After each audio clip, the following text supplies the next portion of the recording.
Salut à tous et bienvenue sur la chaîne Histoire des Arts Martiaux. Alors aujourd'hui on va repartir pour un petit tour et on va aller au Haru Matsuri, qui est le festival du printemps organisé par l'association Shinkyokai à Aix-en-Provence. C'est un festival qui réunit à la fois les aspects martiaux mais aussi les aspects culturels de la tradition japonaise. Et c'est donc là qu'on va se rendre pour ce 51e épisode du Petit Tour. Allez, c'est parti!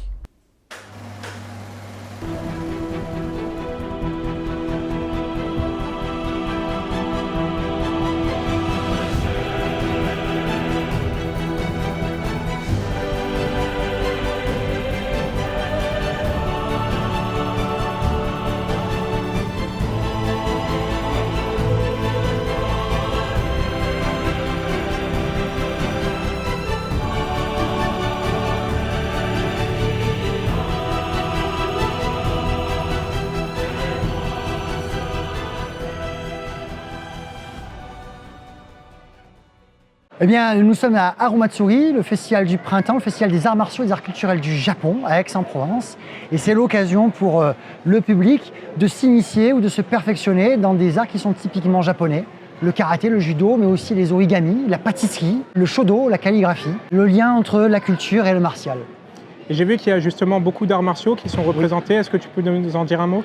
Oui, alors on a des arts martiaux qui sont très connus et dits traditionnels. Alors, il y a du karaté-do, méthode Shotokan, du judo, de l'aïkido. Donc on a essayé d'avoir les disciplines emblématiques. Et on a aussi des synthèses modernes qui sont des évolutions de ces disciplines-là. Donc notamment le Taiki Budo, qui est une approche Shosekan, le Shinkyokai, qui est une approche, je dirais, sino-coréenne du karaté.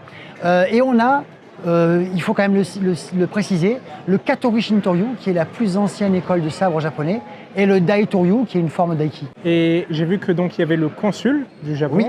Donc tu as des invités de marque, c'est le moins qu'on puisse dire. Absolument, monsieur le consul général Kitagawa, consul général du Japon à Marseille, qui nous a rendu visite, qui a participé à la cérémonie d'inauguration, et le haut consulat général du Japon a accordé son haut patronage à Haru Matsuri. Bon, donc du coup, les activités vont continuer cet après-midi. Tu as encore Absolument. des démonstrations, des Il va y initiations? avoir des démonstrations là à 14h, toutes les activités qui vont se poursuivre jusqu'à 17h et la possibilité de se restaurer sur place, cuisine japonaise également. Parfait, merci beaucoup. Merci à toi Gabriel.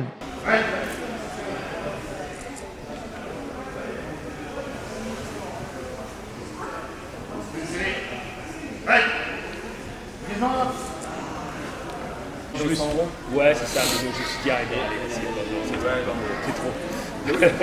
Alors, on est au Haru Matsuri et on est en compagnie de...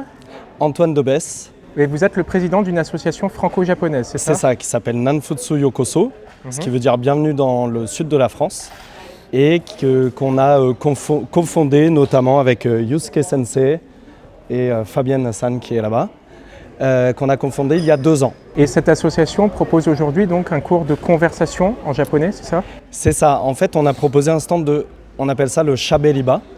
Donc c'est une activité de conversation tout niveau qu'on propose aux gens qui veulent soit débuter, soit qui ont un niveau avancé. Enfin voilà, c'est du tout niveau. D'accord. Et je vois que vous utilisez donc du matériel pédagogique, c'est ça? Vous avez les manuels de japonais? C'est ça exactement. Alors là, c'est du matériel qu'on a ramené nous, c'est du matériel personnel. Par contre, on a un support, je vous le montre. Ce sont des fiches de conversation.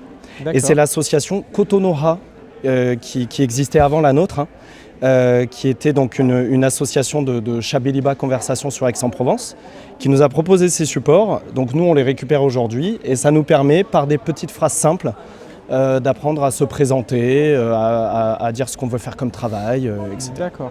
Bon, vous avez un bien joli stand. Est-ce que vous pouvez nous expliquer en quoi ça consiste?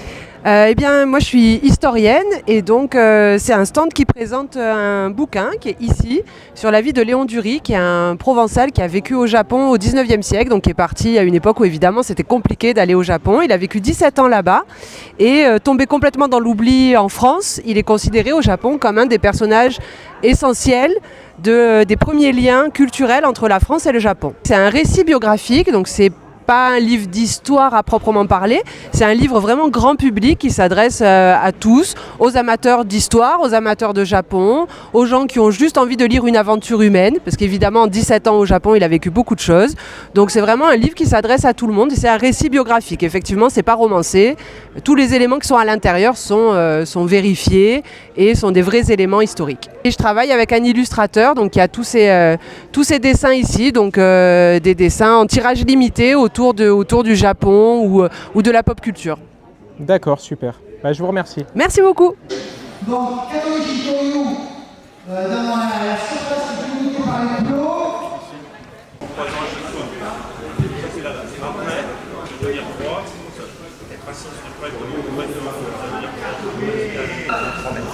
Et vous avez un contrepoids ici, généralement une boule ou un talon en acier qui pourrait servir tout à frapper ici à la tente. Taekwondo avec M. Pierre Campagnac, 6e dan Takikai, Kyoshi.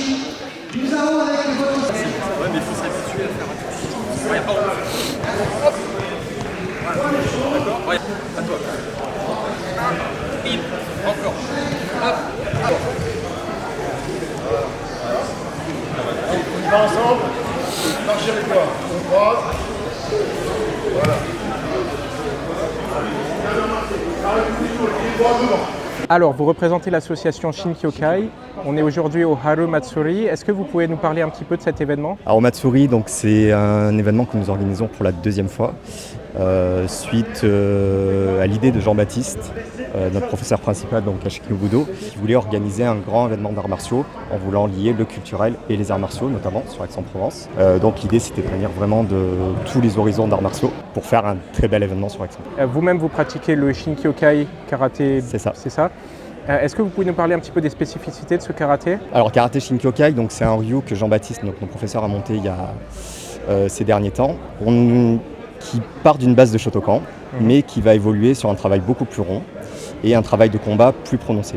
Du coup, on va retrouver finalement ce qu'on va retrouver dans des styles plus anciens de karaté, c'est-à-dire on va retrouver beaucoup de projections, du travail au sol, beaucoup de travail de coude, beaucoup de travail de genoux, travail très très circulaire, d'où le symbole du Hanzo qui représente le style Shinkyokai. Et là donc on a un joli petit stand derrière vous où il y a quelques goodies du Shinkyokai. Alors je vois un nunchaku, des protections pour des Shinkyokai. Donc c'est le matériel que les jeunes utilisent en compétition, ce genre de choses ? Oui, alors on ne fait pas énormément de compétition, je choisis des événements particuliers, mais effectivement c'est notre matériel de combat, d'entraînement. Donc voilà, on retrouve vraiment des protections plus classiques qu'on peut retrouver dans la boxe ou même voir du MMA, donc des gants boules, où on va pouvoir mettre un petit peu de percussion, tout en se protégeant évidemment. Du coup on a les casques aussi pour travailler un peu plus fort. Et on fait également du kobudo, donc on va faire du nunchaku principalement. Et dès qu'on peut, dès qu'il y a des événements comme au Matsuri, justement c'est l'occasion de travailler d'autres styles, du travail du bo, du sai, pas mal de petites choses. Et je vois aussi qu'il y a un code d'honneur propre au Shinkyobudo, alors ça m'intéresse. Est-ce que vous pouvez en dire deux mots ? Alors le code d'honneur, évidemment, comme dans tout dojo japonais, c'est très important. Donc on a les principaux codes classiques du karaté, mais on a notre dojokun, où là effectivement c'est plus centré sur notre travail. Et notamment, il faut savoir travailler correctement, mais pas forcément se prendre au sérieux, et tout en ayant une droiture. Ok, merci beaucoup. Merci. Bon, monsieur Ackerman, la dernière fois que j'ai parlé de vous, c'était pour présenter vos ouvrages chez Budo Édition. Aujourd'hui, on se retrouve au festival Haru Matsuri de Shinkyokai. Je vois que vous avez donné quelques petits conseils de karaté. Est-ce que vous pouvez me parler de la journée, de l'événement ? Tout à fait. J'ai été invité à participer à cet événement pour présenter le karaté-do. Alors, il y a deux types d'interventions. Il y a la partie stage où on a effectivement des pratiquants chevronnés de toute discipline.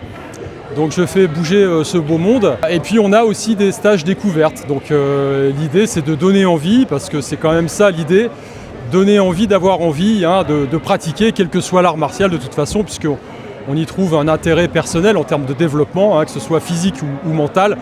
Donc voilà, moi je viens par l'intermédiaire du karaté. Mais on va dire je ne suis pas sectaire. L'idée c'est de donner envie de pratiquer, quel que soit l'art martial d'ailleurs. Chacun a ses propres affinités en termes de forme de corps, etc. Voilà. Oui, d'ailleurs, on a vu du Katori Shiritoryu, on a vu du judo, on a vu d'autres choses. Tout à fait, exactement. Il y a une offre assez complète là. Les intervenants sont sympas. Moi, j'étais déjà venu, il me semble, il y a 1 an et demi ici pour faire un stage spécifique karaté. Et donc Jean-Baptiste m'a invité à nouveau à participer à son événement qui est vraiment un événement très sympa parce qu'il va mêler culture et sport, enfin sport, art martial. Donc il y a une découverte, on va dire, globale de la culture japonaise à travers le manga, les arts martiaux et diverses disciplines. Donc ça permet effectivement de brasser du monde.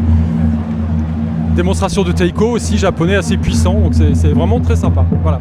Ok. Merci beaucoup.